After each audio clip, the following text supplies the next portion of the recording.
bir kez de vardı. Sonra Instagram'ı patladı. Bu ne beladı düşmüş yallah.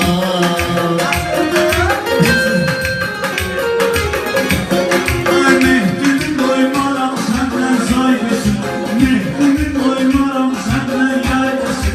Onu gebeğine neden pasın faydasın, kimin öneri vardı böyle aydısın. Ay ay ay ay ay.